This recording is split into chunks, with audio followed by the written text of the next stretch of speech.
Palavra da Verdade, com Hernandes Dias Lopes. O texto que eu vou ler, eu creio que todos vocês devem saber de cor. É Filipenses 4, verso 4. Então abra sua Bíblia comigo nesse texto. Filipenses 4, 4. Eu estou usando a versão revista e atualizada, a ARA. E nesta versão diz assim: alegrai-vos sempre no Senhor. Outra vez digo, alegrai-vos. A igreja pode repetir comigo? Alegrai-vos sempre no Senhor. Outra vez digo, alegrai-vos. Amém, amém. Eu começo pedindo permissão a você para lhe fazer uma pergunta. Na verdade, uma pergunta pessoal. Eu estou convencido de que você não gosta de perguntas pessoais. Aliás, nós não gostamos de pergunta pessoal, porque toda pergunta pessoal invade a nossa privacidade. Toda pergunta pessoal nos põe contra a parede, e nós não gostamos que ninguém invada a nossa vida sem pedir licença. Mas vou lhe fazer essa pergunta como se nós estivéssemos numa conversa bem particular. E a pergunta é esta: você é uma pessoa feliz? Você é uma pessoa feliz? Bom, não precisa ter muita pressa em responder essa pergunta, porque ela não é tão simples e ela não é tão óbvia como parece. Eu explico. Em 1991, nós fomos visitar a missão Kwasi Sabanto na África do Sul, onde aconteceu um grande avivamento espiritual. E uma pessoa que nos acompanhava perguntou à esposa de um missionário daquela missão: você é submissa ao seu marido? A mulher deu uma resposta inteligentíssima. Ela respondeu assim: eu posso lhe garantir que meu marido me ama, mas se eu sou submissa a ele ou não, essa pergunta não tem que ser feita a mim, essa pergunta tem que ser feita a ele. E eu gostei da resposta. Eu vou mudar minha pergunta. Seu marido pode garantir que você é uma mulher feliz? Sua mulher pode garantir que você é um homem feliz? Lá em Provérbios 31 diz que os filhos da mulher virtuosa se levantavam e diziam assim: mamãe é uma mulher ditosa, mamãe é uma mulher feliz. Seus filhos podem dizer isso a seu respeito? Seus pais, seus parentes, seus amigos, seus colegas de trabalho, os membros da sua igreja podem dizer isso a seu respeito?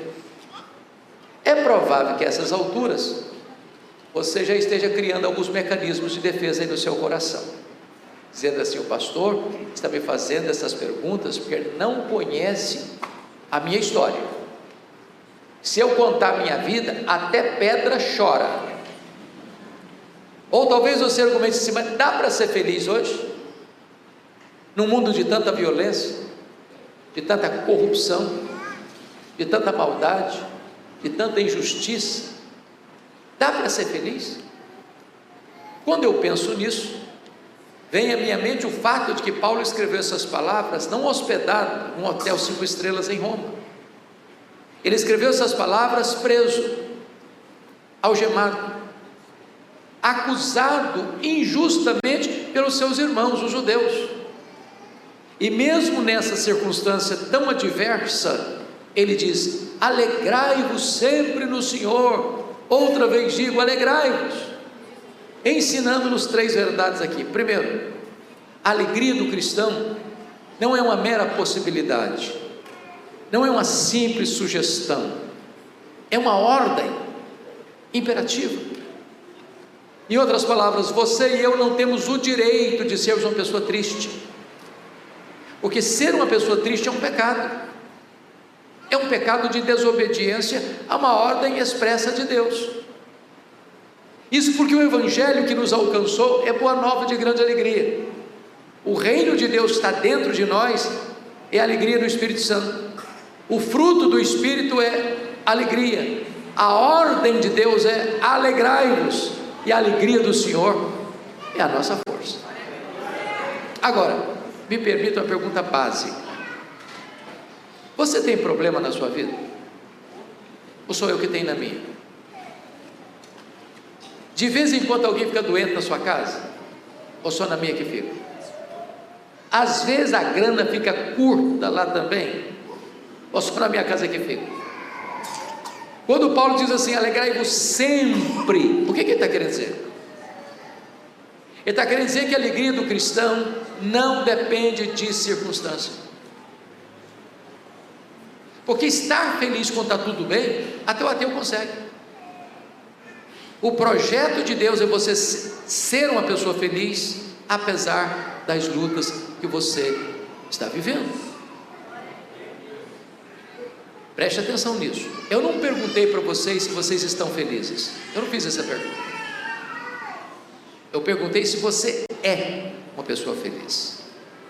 Me permita ilustrar isso. Talvez vocês já ouviram falar num advogado que viveu nos Estados Unidos, em Chicago, no século XVIII, aliás, século XIX. Esse advogado chamava-se Horatio Spafford. Esse homem foi levado a Cristo pelo ministério de Dwight Lyman Moody. Ele era um homem muito rico. Ele tinha 5 filhos, 4 meninas e um menino caçula.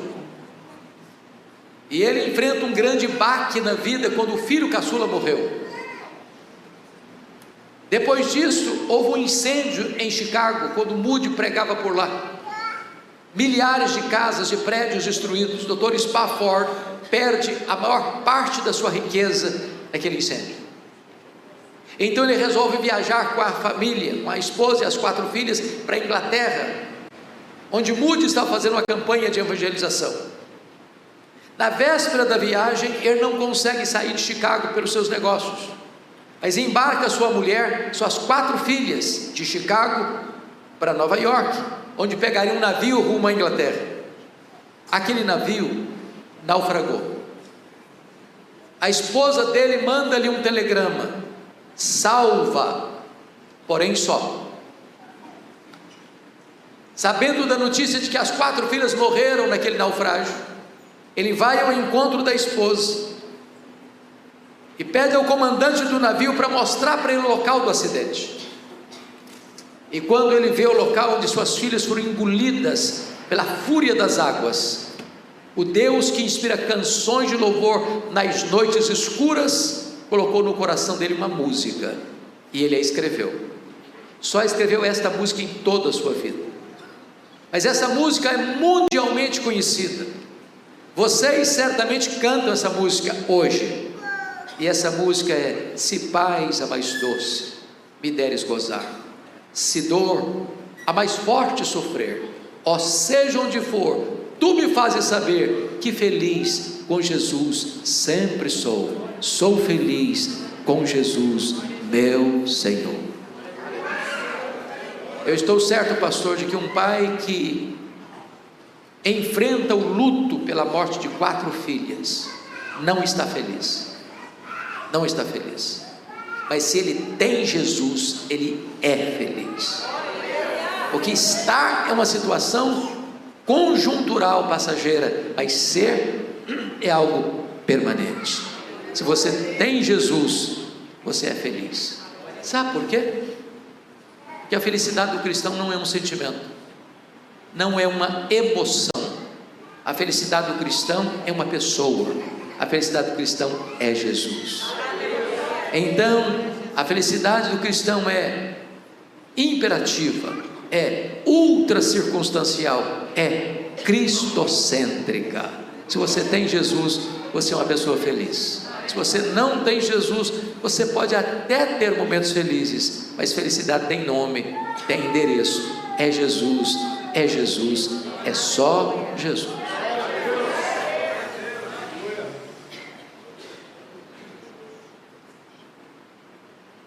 Mas eu não preciso ser uma pessoa tão entendida da alma humana para descobrir uma coisa: nem todos os crentes salvos pela graça estão desfrutando dessa alegria, que Pedro chamou de indizível e cheia de glória. Basta Basta você olhar para o semblante de alguns crentes, parece que é uma aura de tristeza no rosto.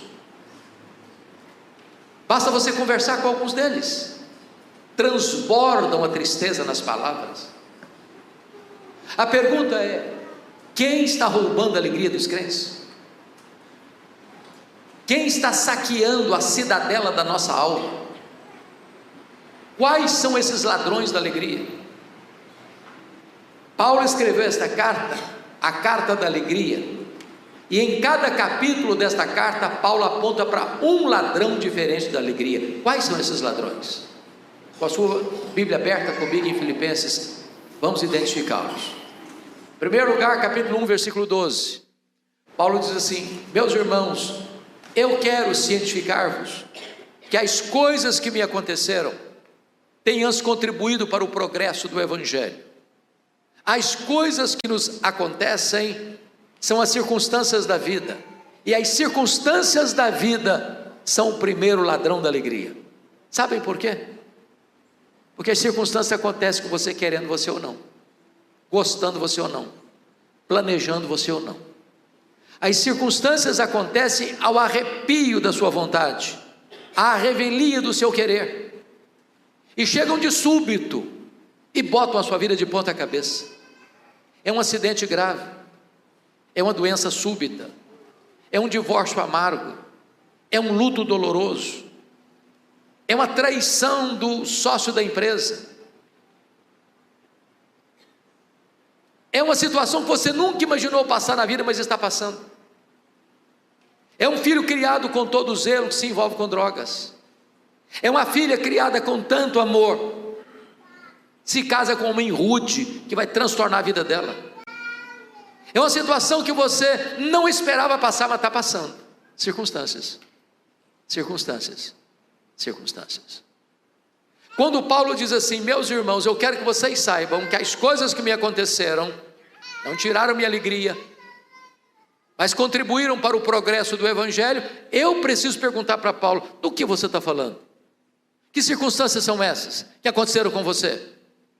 E ele poderia resumir para nós dizendo assim: olha, eu fui perseguido em Damasco, eu fui rejeitado em Jerusalém, eu fui esquecido em Tarso, eu fui apedrejado em Listra, eu fui açoitado em Filipos, eu fui escorraçado de Tessalônica, eu fui enxotado de Bereia, eu fui chamado de tagarela em Atenas, eu fui chamado de impostor em Corinto, eu enfrentei feras em Éfeso, eu fui preso em Jerusalém, eu fui acusado em Cesareia, eu enfrentei um naufrágio para Roma, eu fui picado por uma cobra em Malta, eu cheguei em Roma preso e algemado. Mas eu quero que vocês saibam que as coisas que me aconteceram têm antes contribuído para o progresso do Evangelho.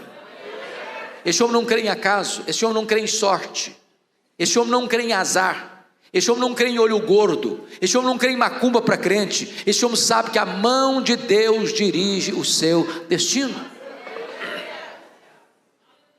Porque ele estava preso em Roma. Ele testemunha no capítulo 1 que 3 coisas aconteceram. Primeiro, as igrejas foram mais encorajadas a pregar quando viram Paulo preso, trabalhando mais do que eles. Quando Paulo estava preso, ele só entendia uma coisa: mudou o campo missionário.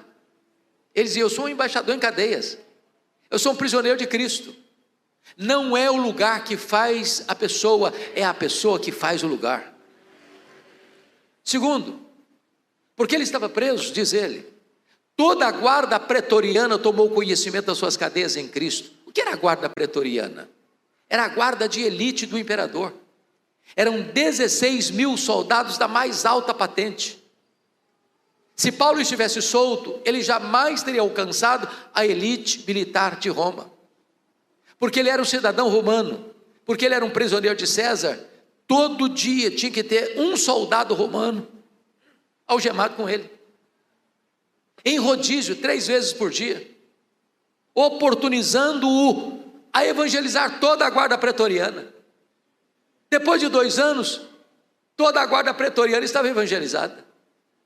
Nero não sabia disso, mas Deus o havia constituído em presidente das missões estrangeiras do império, que colocou lá dentro da sua casa o maior evangelista e diante dele o seu auditório. Quando ele escreve essa carta no capítulo 4, verso 22, ele diz assim: os santos vos saúdam, especialmente os da casa de César. Terceiro, porque ele estava preso em Roma, diz ele, não podendo viajar, como era seu costume, ele começa a escrever cartas. As cartas da primeira prisão, Efésios, Filipenses, Colossenses, Filemon. Se Paulo estivesse solto, talvez nós não teríamos essas joias na nossa Bíblia. Lição: às vezes quando você pensa que a sua vida está de ponta cabeça, Deus pode estar escrevendo o capítulo mais emocionante da sua história. Olhe para as circunstâncias sob a ótica da soberania de Deus, para que você possa dizer: sabemos que todas as coisas cooperam para o bem daqueles que amam a Deus. Vamos ao capítulo 2, segundo ladrão da alegria. Capítulo 2, versos 3 a 5. Paulo diz assim: nada façais por partidarismo ou vanglória, mas por humildade, considerando cada um outro superior a si mesmo. Não tem visto o que é propriamente seu, senão também cada qual que é dos outros. Tende em vós o mesmo sentimento que houve também em Cristo Jesus. O segundo ladrão da alegria, meus irmãos, são as pessoas. E eu preciso admitir que nós sofremos mais por causa de gente do que por causa de coisas. As pessoas nos fazem sofrer mais do que as circunstâncias. Sabem por quê? Porque as pessoas nos decepcionam. E nós decepcionamos as pessoas. Você não veio de uma família perfeita. Você não é uma pessoa perfeita. Você não se casou com uma pessoa perfeita. Você não tem filhos perfeitos. Você não frequenta uma igreja perfeita. Mas hoje ou mais amanhã, nós vamos ter motivo de queixa uns contra os outros. Daí, é impossível ter uma vida saudável, um casamento saudável, uma família saudável, uma igreja saudável, sem o exercício do perdão. Não há cristianismo sem perdão. Se você está salvo pela graça, significa que você já foi perdoado. E se você já foi perdoado, você precisa perdoar, porque onde não tem perdão não tem graça, e onde não tem graça não tem salvação. É por isso que Jesus afirmou: se você não perdoar, você não pode orar, suas orações são interrompidas. 1 de Pedro 3 diz que se o marido não tratar bem a sua mulher, as suas orações são interrompidas. Se você não perdoar, você não pode trazer sua oferta ao altar, porque antes de Deus receber a oferta, Ele precisa receber o ofertante. Se você não perdoar, você não pode ser perdoado. Foi isso que Jesus ensinou na oração conhecida como Pai Nosso: perdoa-nos as nossas dívidas, assim como nós perdoamos aos nossos devedores. Se eu não perdoo quem me deve, eu estou pedindo juízo para mim. Se você não perdoar, você entrega aos verdugos da consciência, aos flageladores da alma. Se você não perdoar, você não tem paz, você não tem saúde. Tem muita gente doente hoje, meus irmãos, que guarda mágoa.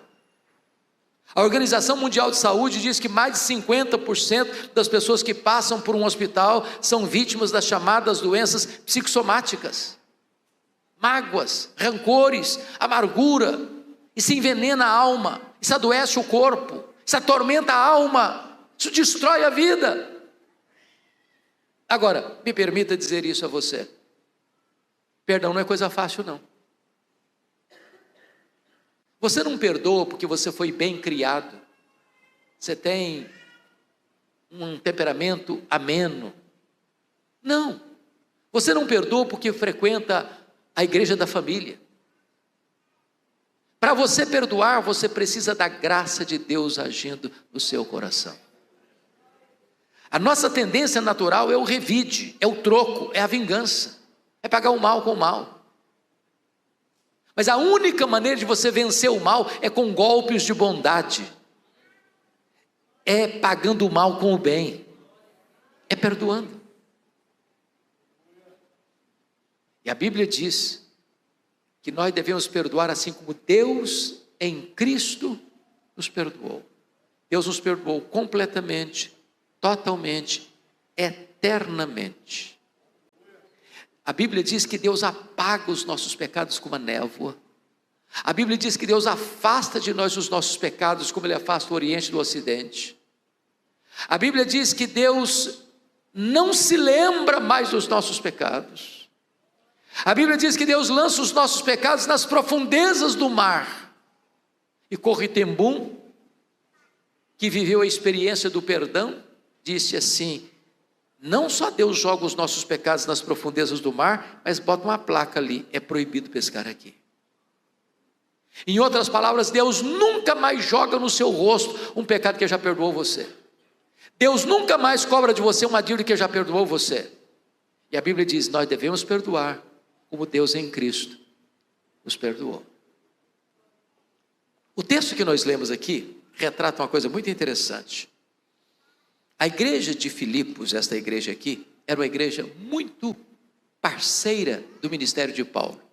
A única igreja que se associou com Paulo no dar e receber. Ajudou Paulo a plantar a igreja de Tessalônica, ajudou no sustento de Paulo quando Paulo era pastor em Corinto, socorreu Paulo quando ele estava preso em Roma. Portas para fora, aquela igreja era uma bênção.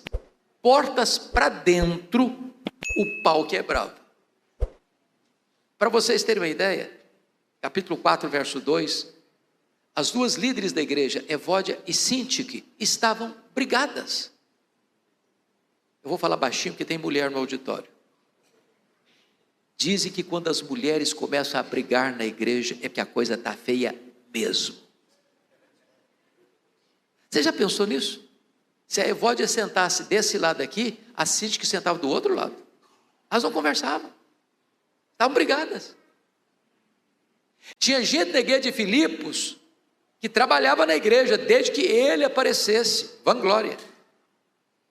Tinha gente na igreja de Filipos que trabalhava desde que o grupinho dele aparecesse. Partidarismo. Tinha gente na igreja de Filipos que era narcisista, só pensava nele mesmo e não no que era dos outros. Eu acho, pastor Paulo César, que tinha gente dizendo assim para Paulo aí em Filipos: ô Paulo, você que não está aqui agora, tem crente aqui, Paulo, que dá azia em copo de bicarbonato. Não dá não, Paulo. Aí Paulo diz assim: então tende em vós o mesmo sentimento que houve também em Cristo Jesus. Porque ele, sendo Deus, não julgou como usurpação ser igual a Deus, antes a si mesmo se esvaziou, assumindo a forma de servo, humilhou-se até a morte e morte de cruz. E quando ele estava lá na cruz, as pessoas cuspiram nele, esbordoaram a cabeça dele. Ele olha para essas pessoas e diz: Pai, perdoa-lhes, porque não sabem o que fazem. Eu quero encorajar você, em nome de Jesus, a fazer um telefonema, a mandar uma mensagem, a fazer uma visita, a perdoar e ser perdoado. Porque se você não perdoar, as pessoas vão roubar a sua alegria. Vamos ao terceiro ladrão da alegria. Confira aí comigo, capítulo 3, verso 19. O destino deles é a perdição. O Deus deles é o ventre. A glória deles está na sua infâmia, visto que só se preocupam com as coisas terrenas. Acho que o terceiro ladrão da alegria aqui, Cariacica, que vocês não enfrentam: preocupação com dinheiro. Não é verdade? Dinheiro aqui não é problema, é solução. Mas me permita uma pergunta básica.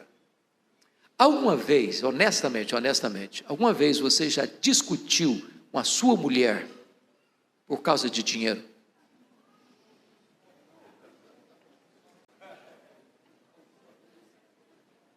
Alguma vez você já discutiu com o seu marido por causa de dinheiro? Ora, se vocês falarem para mim que nunca, eu vou duvidar da honestidade de vocês. Sabe por que as pessoas discutem por causa de dinheiro? Que tem muito dinheiro, que tem pouco dinheiro, que não tem dinheiro nenhum. Sempre discutem. O dinheiro é o maior pomo de discussão da família contemporânea. Porque algumas pessoas só se preocupam com as coisas terrenas. Gente que levanta de madrugada, gente que vai dormir tarde, gente que come penosamente o pão que granjeia, porque só se preocupa com coisas terrenas. Gente que casa por causa de dinheiro, gente que descasa por causa de dinheiro, gente que corrompe por causa de dinheiro, gente que é corrompida por causa de dinheiro, gente que mata por causa de dinheiro, gente que morre por causa de dinheiro, gente que vende alma para o diabo por causa de dinheiro. Porque dinheiro, segundo Jesus, não é uma moeda, é uma entidade. Aliás, a única entidade que Jesus chamou de Senhor não foi César, não foi o diabo, foi dinheiro. Ninguém pode amar e servir a dois senhores ao mesmo tempo, a Deus e as riquezas. Meus irmãos, o dinheiro é o ídolo mais adorado na nossa geração. E Salomão, que foi um homem tão rico, disse o seguinte: se você amar o dinheiro, você nunca vai se satisfazer dele. Quando você olha o cenário de corrupção no Brasil, desde o palácio, passando pelo parlamento, passando pelas cortes, passando pelas transações internacionais, passando pelo comércio, passando pela indústria, passando pelas transações comerciais, as grandes e as pequenas e as menores, há uma corrupção instalada na medula da nossa nação. Quanto mais ricas as pessoas ficam, mais famintas elas ficam para ter mais, para ter mais, para ter mais, sempre mais. Porque elas estão prostradas diante do dinheiro. Agora, deixa eu lhe dizer algo. A Bíblia não proíbe e nem condena a riqueza é uma bênção. Não é pecado ser rico. E nem é virtude ser pobre. O problema não é ter dinheiro, o problema é o dinheiro nos ter. O problema não é possuir o dinheiro, o problema é ser possuído pelo dinheiro. O problema não é ter dinheiro no banco, o problema é entronizar dinheiro no coração. O dinheiro é um bom servo, ou agora o dinheiro é um péssimo patrão. Algumas pessoas, entretanto, só se preocupam com as coisas terrenas. O Dr. Tom Cine, no seu livro O Lado Oculto da Globalização, diz que nós vivemos hoje, é um fato, uma economia global. É verdade. O presidente Trump anunciou o tarifaço na América, as bolsas de valores despencaram no mundo inteiro. Por quê? Porque a economia é globalizada. 2008, uma crise imobiliária da América, isso mexeu com a estrutura da economia mundial. Aqui no Espírito Santo, nós temos, talvez hoje, os grandes produtores do mundo na área de pedras ornamentais. Muitos donos de pedreira em 2008 quebraram aqui, por causa da crise imobiliária dos Estados Unidos, economia global. Nessa economia global, mais de 50% da riqueza do planeta está nas mãos de pouco mais de 100 empresas particulares. Por exemplo, há empresas mais ricas do que países. A Toyota é mais rica do que a África do Sul. A GM é mais rica do que a Noruega. O Walmart é mais rico do que dezenas de países. O problema é que essas empresas querem mais do seu tempo e mais do seu dinheiro. Se você vai se arrebentar, se a sua vida vai acabar, se o seu casamento vai entrar em crise, isso não interessa para eles. O que interessa é que essa máquina tem que girar. E para essa máquina girar, você tem que consumir mais. E nós caímos na malha do consumismo. Por exemplo, na década de 50, nós consumíamos 5 vezes menos que consumimos hoje. Não éramos menos felizes por isso. Na década de 70, 70% das famílias dependiam apenas de uma renda para manter toda a família. Hoje, mais de 70% das famílias dependem de 2 rendas para manter o mesmo padrão. Ou seja, o luxo do ontem tornou-se necessidade do hoje. Eu já vi, eu acho que vocês também, uma criança que não aprendeu a falar ainda papai e mamãe, ganhar um telefone celular top de linha. Eu não sou referência porque fui criado na roça. Fui calçar meu primeiro par de sapatos com 8 anos. Eu só tive um brinquedo comprado em loja, um só, um carrinho de plástico de 5ª categoria. O que eu posso lhes garantir é que eu sobrevivi. Meu pai não precisou me levar para psicólogo por traumas emocionais, só tive um carrinho de plástico. Hoje, via de regra, quando uma criança nasce, a mais simples delas já tem mais brinquedo que consegue brincar a vida inteira. Você dá um brinquedo para uma criança hoje, ela brinca longas 2 horas, encosta no canto e sucata, e quer outro. E se você não der, ela entra em crise emocional, tem que levar para o psicólogo. Eu tenho um amigo que tem 3 mulheres. Obviamente, a esposa e 2 filhas. Não pensem mal do meu amigo, por favor. Num dia de casamento, elas disseram assim para ele: tendo que comprar sapatos novos. Mas é claro, ninguém duvida disso, casamento é tudo novo. Mas antes de ir para a loja, ele perguntou assim para elas: vamos dar uma olhadinha no que nós já temos? Abriu um closet, um armário, e contou 151 pares de sapatos. Tinha que comprar mais. Como é que você chama isso? Não é centopeia, não. Consumismo. Então vou lhe dar uma definição de consumismo. Consumismo é quando você compra o que você não precisa, às vezes com dinheiro que você não tem, para impressionar pessoas que você não conhece. Eu não tenho dúvidas, irmãos, que todos nós que estamos aqui, se abrirmos o nosso armário, nós temos mais roupa do que nós precisamos. E estamos comprando mais. E estamos comprando mais. Estamos comprando mais. Porque nós caímos na malha do consumismo. O primeiro bilionário do mundo foi John Rockefeller. E ele disse assim: o homem mais pobre que eu conheço é o homem que só tem dinheiro. E ele disse mais: o homem mais feliz que eu conheci chegava em casa cheirando graxa, comia um bom prato de arroz com feijão e dormia a noite toda bem dormida. Quando John Rockefeller morreu, um curioso foi ao cemitério para perguntar ao contador dele qual era a fortuna que o John Rockefeller havia granjeado, e conseguiu. Chegou e perguntou para o contador assim: me conta, cara, quanto o doutor John Rockefeller deixou? O contador, espantado, olhou para ele e disse: você não sabe? Não, me conta. O contador respondeu: rapaz, ele deixou tudo, ele não levou nem um centavo. Não tem caminhão de mudança e enterro, não tem gaveta em caixão. Você não trouxe nada para o mundo, você não vai levar nada desse mundo. Portanto, a Bíblia diz que a piedade com o contentamento é grande fonte de lucro. Tendo o que comer, o que beber, com o que vestir, com isso estejamos contentes, porque o amor do dinheiro é a raiz de todos os males. Não ponha o seu coração no dinheiro. Como diz Jesus: põe os seus tesouros lá em cima, onde nem a traça, nem a ferrugem, nem os ladrões podem tomar de você, porque se você amar o dinheiro, você nunca vai satisfazer. Se você amar o dinheiro, você nunca vai estar completo. Sabe por quê? Felicidade o dinheiro não pode lhe dar, segurança o dinheiro não pode lhe dar, felicidade e salvação, só Jesus, só Jesus, só Jesus pode lhe dar. Mas vamos ao último ladrão da alegria, capítulo 4, versos 6 e 7.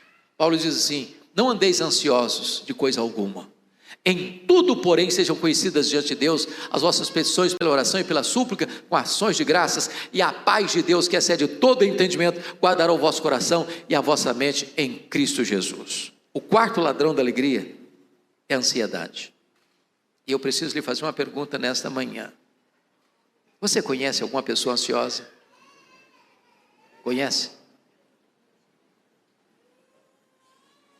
Você já viu alguma pessoa ansiosa hoje? Já viu? Eu tenho certeza, você se olhou no espelho antes de vir para cá. Você é daquele tipo de gente que fica roendo as unhas, a mão fica suada, dá um apagão na mente quando tem que fazer uma prova.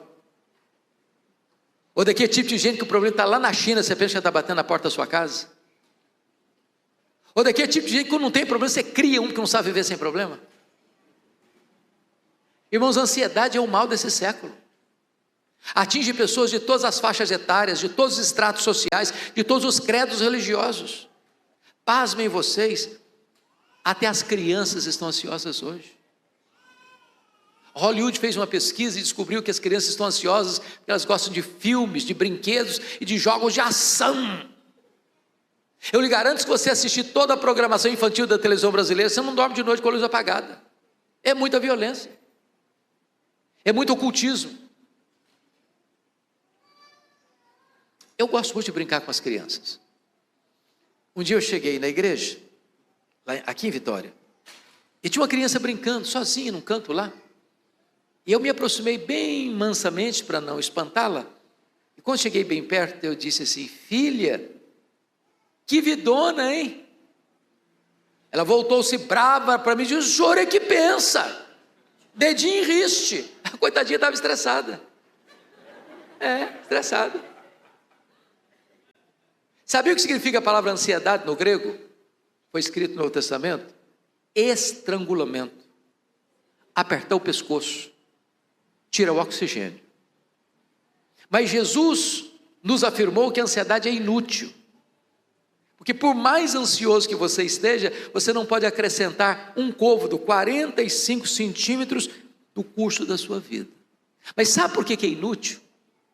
Porque 70% dos assuntos que nos deixam ansiosos nunca vão acontecer. A gente sofre antecipadamente e sofre desnecessariamente. Mas pior ainda, a ansiedade é prejudicial. Sabe por que é prejudicial? Porque eu antecipo um problema, sofro por ele como se eu estivesse acontecendo, e tem chance de 70% não acontecer. E se vier a acontecer, vou sofrer 2 vezes, sem energias para enfrentá-lo. Me permita ilustrar isso. Eu fui seminarista nos idos de 78, 81, lá em Campinas, São Paulo. Um dia eu levanto de madrugada para beber água, só tinha um bebedor no corredor, e eu estou indo pé por pé, porque está de madrugada, não quero acordar ninguém. Quando eu estou passando na frente do quarto de um colega, a porta estava aberta, e eu olho, ele estava chorando, convulsivamente, soluçando muito. Eu entrei apressadamente e perguntei: o que aconteceu? Morreu alguém na sua família? Ele disse: estou com medo da minha mãe morrer. Falei: qual o problema dela? Em que hospital que ela está? Não, ela não está doente não, eu estou com medo dela morrer um dia. Eu falei: mas aí não dá, varão, deixa sua mãe viver, cara. Hoje a gente tem 43 anos, essa mulher está viva até hoje. Já pensou um negócio desse? Pior do que esse aí, foi uma senhora que entrou no meu gabinete pastoral, com uma criança de 3 anos no colo, chorando convulsivamente. Não era criança não, a mãe chorando. Quando ela acalmou, eu disse: mãe, o que está acontecendo? O que houve? Ela respondeu: eu estou com medo da minha filha crescer e não casar. Eu falei: mas nem cresceu ainda, deixa a menina crescer primeiro. Ansiedade. Verdade.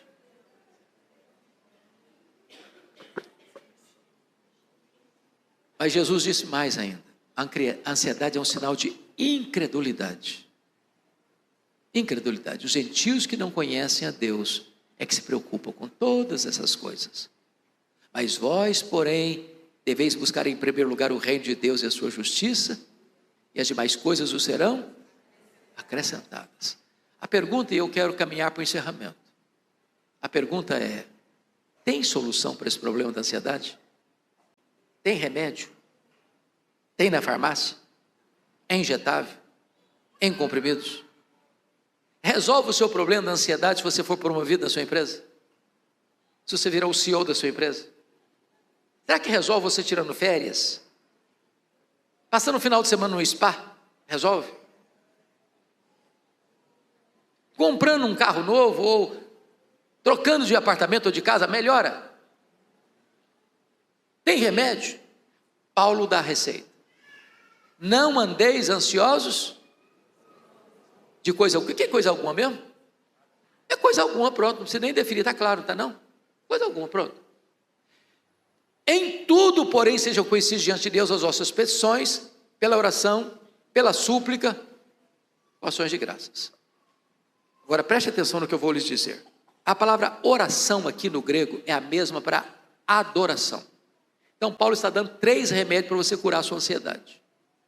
Você cura a sua ansiedade quando você adora a Deus, quando você suplica a Deus, quando você dá graças a Deus. Você adora a Deus por quem Deus é, você dá graças a Deus pelo que Deus faz. Então eu vou atender a orientação de Paulo, e vou fazer uma oração de adoração. Você adora a Deus por quem Deus é, para curar a sua ansiedade. Aí você chega para Deus e diz: meu Deus, eu quero te adorar, porque Tu és o único Deus vivo e verdadeiro. Tu és o Deus autoexistente, infinito, imenso, eterno, onipotente, onipresente, onisciente, transcendente, soberano. Tu és o Deus bom, Tu és o Deus justo, Tu és o Deus fiel, Tu és o Deus verdadeiro. Eu quero Te adorar porque Tu és a minha alegria, porque Tu és a minha paz, porque Tu és a minha justiça, porque Tu és a minha herança. Eu quero Te glorificar porque Tu és meu refúgio, porque Tu és a minha fortaleza, porque és o meu socorro bem presente na tribulação. Eu quero Te adorar porque Tu és a razão da minha vida, em nome de Jesus, amém. Aí você termina essa oração e diz assim: mas Deus, eu estou tão ansioso, Senhor. Não, aí não combina mais. Aí não combina. A grande pergunta nesta manhã é: quem é o seu Deus? Quão grande é o seu Deus? Quão poderoso é o seu Deus? Quanto pode o seu Deus? O seu Deus é o que mede as águas na concha da sua mão. O seu Deus é o que mede o pó das montanhas em balança de precisão. O seu Deus é o que mede os céus a palmos.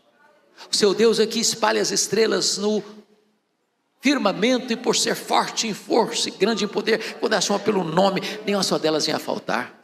O seu Deus olha para as nações da terra e considera todas elas como um pingo que cai de um balde, como um pó numa balança de pressão, como um vácuo, como nada, como menos do que nada. O seu Deus é o todo-poderoso Deus. Ele está assentado no trono, Ele rege o universo, Ele controla as nações, Ele dá vida, Ele tira a vida, Ele exalta, Ele humilha, Ele põe no trono, Ele tira do trono. O seu Deus controla o universo. O seu Deus é poderoso para cuidar da sua vida.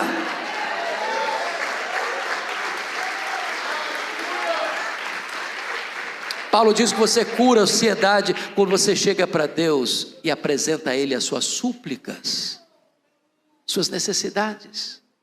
Ele é seu Pai, Ele ama você, Ele conhece você, Ele conhece as suas dores, Ele conhece as suas lágrimas, Ele conhece as suas noites sem dormir, Ele conhece o silêncio da sua alma machucada e ferida pelos traumas da vida. Ele sabe o seu nome, Ele conhece o seu passado, Ele conhece o seu futuro, Ele ama você, Ele cuida de você. Tira essa mochila pesada da ansiedade das suas costas, põe esse fardo aos pés do Senhor Jesus, porque Ele tem cuidado de você. Mas finalmente Paulo diz: você resolve o problema da ansiedade quando você começa a dar graças a Deus por aquilo que Ele já tem feito na sua vida. E você diz: ah, pastor, eu estou passando tanta luta, como é que eu vou dar graças? Meus irmãos, nós passamos por uma pandemia, e gente melhor do que nós se foi. Nós estamos aqui. Para pensar o que Deus tem te dado. Você está aqui hoje, e você não está num CTI de hospital. Quanto vale as suas pernas? Você não está numa cadeira de rodas. Quanto vale os seus braços? Você não está mutilado. Quanto vale os seus olhos? Você está enxergando. Quanto vale os seus ouvidos? Você está ouvindo.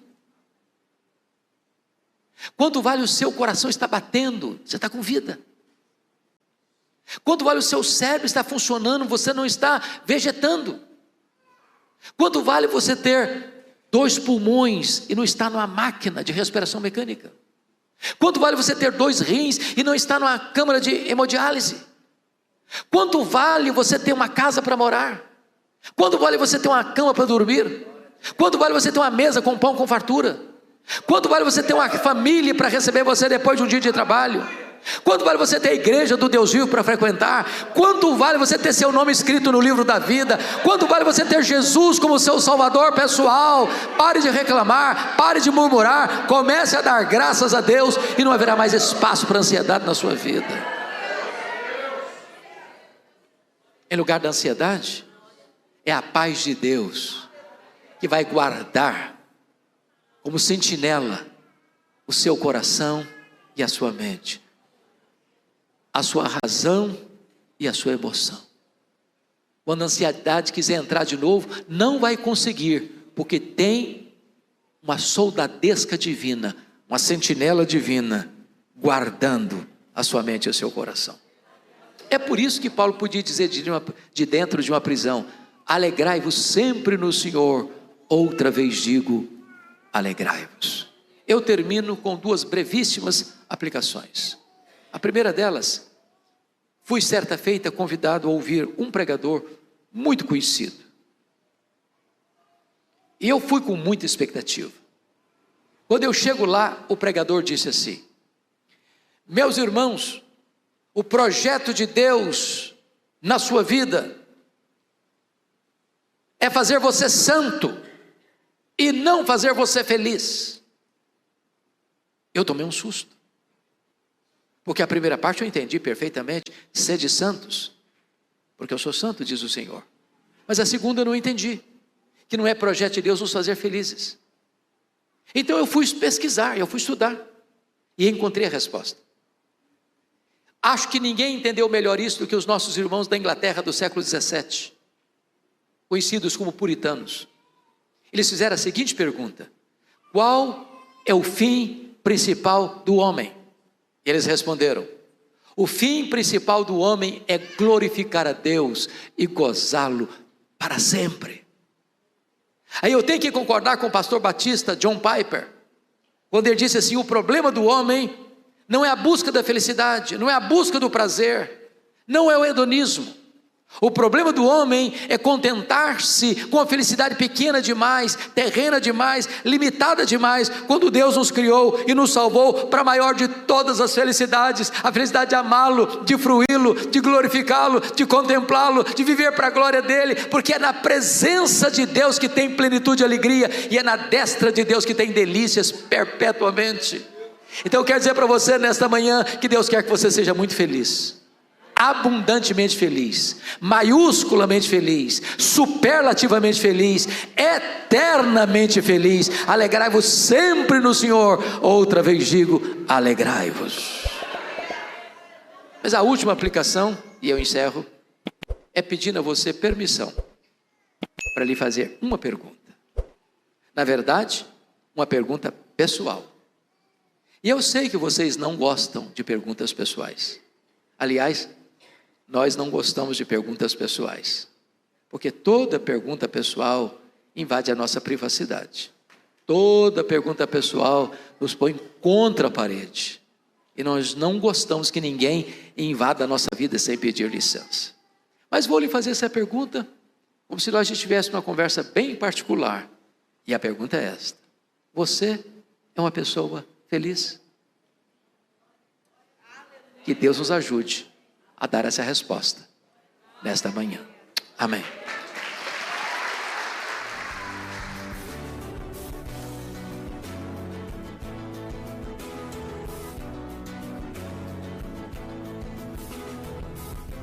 Palavra da Verdade, com Hernandes Dias Lopes.